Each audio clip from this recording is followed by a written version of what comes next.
नमस्कार साथियों, स्वागत है आप सभी का आपके अपने YouTube चैनल कॉम्प्लेक्स वार स्टडी हब में। आज हम लेकर आए हैं रेलवे ग्रुप डी की सबसे महत्वपूर्ण क्लास। इस क्लास में हम देखेंगे प्रीवियस ईयर क्वेश्चन और एक्सेप्टेड एमसीक्यू भी हल करेंगे। यदि आपका लक्ष्य है साथियों railway group D, RRB, NTPC, ALP, SSC, GD या अन्य प्रतियोगी परीक्षाएं, तो यह क्लास आपके लिए बेहद खास होने वाली है। रेलवे ग्रुप डी में बायोलॉजी के प्रश्न मुख्यतः 10वीं कक्षा के स्तर के लाइफ साइंस से पूछे जाते हैं, जैसे मानव शरीर, कोशिका, पोषण, रोग, आनुवंशिकी, पादप एवं पर्यावरण आदि। तो साथियों पेन और कॉपी तैयार रखिए, क्योंकि आज की क्लास में हर सवाल परीक्षा की दृष्टि से महत्वपूर्ण होने वाला है। तो चलिए बिना देरी किए हम लोग क्लास को स्टार्ट करते हैं। आज का आपका पहला प्रश्न है साथियों, बैक्टीरिया की खोज किसने की? Robert Hooke, Antony van Leeuwenhoek, या फिर लुई पास्चर, या फिर Robert Koch?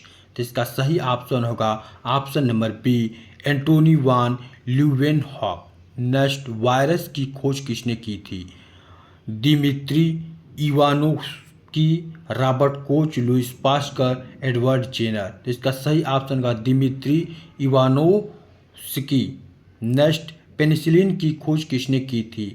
Alexander Fleming, Louis Pasteur, Robert Koch, Joseph Lister. तो इसका सही ऑप्शन होगा अलेक्जेंडर फ्लेमिंग ने पेनिसिलिन की खोज की थी।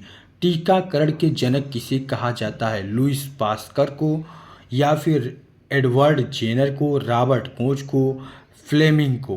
तो इसका सही ऑप्शन होगा option number B, Edward Jenner को। नेक्स्ट, एचआईवी किस प्रकार का रोगजनक है? एचआईवी किस प्रकार का रोगजनक है? जीवाणु, वायरस, कवक, प्रोटोजोआ? तो वायरस। क्या है? वायरस। कोविड-19 किसके कारण होता है साथियों? जीवाणु, वायरस, कवक, शैवाल? तो वायरस से, कोरोना वायरस जो है। नेक्स्ट, जीवों की विविधता को क्या कहा जाता है?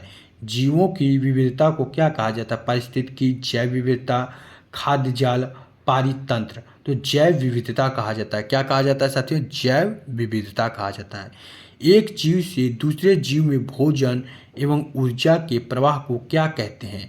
एक जीव से दूसरे जीव में भोजन एवं ऊर्जा के प्रवाह को क्या कहते हैं? खाद्य जाल, खाद्य श्रृंखला, पारितंत्र, जैव विविधता? तो खाद्य श्रृंखला कहा जाता है। अनेक खाद्य श्रृंखला के आपस में जुड़े होने को क्या कहते हैं? अनेक खाद्य श्रृंखला के आपस में जुड़े होने को क्या कहते हैं? पारिस्थितिकी, खाद्य जाल, जैव विविधता, जैव मंडल? तो खाद्य जाल कहते हैं। नेक्स्ट, जीवों एवं उनके पर्यावरण के संबंधों का अध्ययन क्या कहलाता है? आनुवंशिकी, वांगिकी, पारिस्थितिकी, कोशिका विज्ञान? तो पारिस्थितिकी कहा जाता है। क्या कहा जाता है साथियों? पारिस्थितिकी कहा जाता है। नेक्स्ट, पृथ्वी को सूर्य की हानिकारक परावैंगनिक किरणों से कौन सी परत बचाती है? ट्रोपोस्फियर, ओजोन परत, आयन मंडल, समताप मंडल? तो इसका सही ऑप्शन होगा साथियों ओजोन मंडल। नेक्स्ट, निम्नलिखित में से कौन सी ग्रीन हाउस गैस है? Oxygen, nitrogen, carbon dioxide, helium? तो इसका सही ऑप्शन होगा कार्बन डाइऑक्साइड। क्या होगा? Carbon dioxide. नेक्स्ट, भारत का पहला राष्ट्रीय उद्यान कौन सा है? जिम कॉर्बेट राष्ट्रीय उद्यान, काजीरंगा राष्ट्रीय उद्यान, कान्हा राष्ट्रीय उद्यान, रणथंभौर राष्ट्रीय उद्यान? तो इसका सही ऑप्शन होगा जिम कॉर्बेट राष्ट्रीय उद्यान। बायोस्फीयर रिजर्व का प्रमुख उद्देश्य क्या है? उद्योग स्थापित करना, जैव विविधता का संरक्षण, खेती बढ़ाना, सड़क निर्माण? तो जैव विविधता का संरक्षण करना। संकटग्रस्त जीवों की सूची किस पुस्तक में प्रकाशित की जाती है? Green book, red data book, blue book, white book? तो रेड डाटा बुक में की जाती है। नेक्स्ट, वायु प्रदूषण का प्रमुख कारण क्या है? वाहन एवं उद्योगों से निकलने वाला धुआं, वर्षा, पेड़ पौधे, नदियाँ? तो इसका सही ऑप्शन का वाहन एवं उद्योगों से निकलने वाला धुआं। नेक्स्ट, जल प्रदूषण का प्रमुख कारण क्या है साथियों?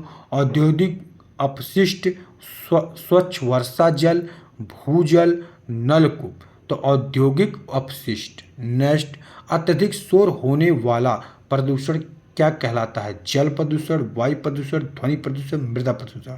तो इसका सही ऑप्शन होगा साथियों ध्वनि प्रदूषण।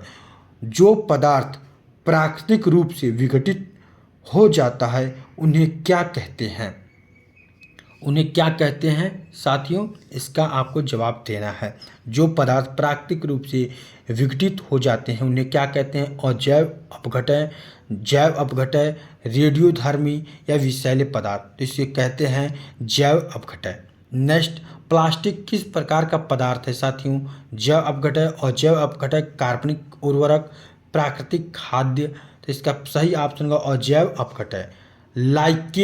लाइकेन किसका सहजीवी संबंध है? लाइकेन किसका सहजीवी संबंध है? यानी लाइकेन का किससे सहजीवी संबंध है? कवक एवं शैवाल, जीवाणु एवं कवक, शैवाल एवं जीवाणु, कवक एवं वायरस, तो इसका सही ऑप्शन का ऑप्शन नंबर ए, कवक एवं शैवाल। नेक्स्ट, ईस्ट किस समुद्र का जीव है? जीवाणु, कवक, शैवाल, प्रोटोजोआ, तो इसका सही ऑप्शन होगा कवक। क्या होगा साथियों? कवक। नेक्स्ट, स्पाइरोगाइरा किसका उदाहरण है? जीवाणु, कवक, शैवाल, वायरस, तो इसका सही ऑप्शन होगा साथियों हमारे शैवाल। क्या है? शैवाल।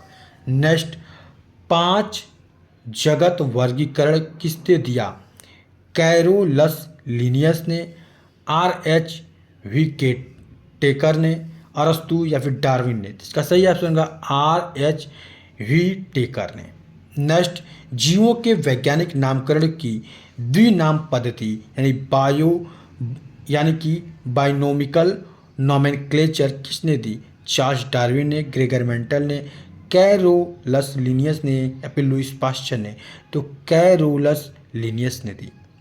तो कैसा लगा यह सेशन साथियों? हमें कमेंट करके ज़रूर बताएं और आपने कितने आंसर करेक्ट किए हैं ये भी कमेंट करना बिल्कुल भी मत भूलिएगा। सेशन पसंद आया हो तो अपने दोस्तों साथियों को शेयर जरूर करिए। तब तक के लिए हम फिर मिलते हैं नेक्स्ट क्लास में। आप सभी को राधे राधे, जय श्री कृष्णा, जय हिंद साथियों।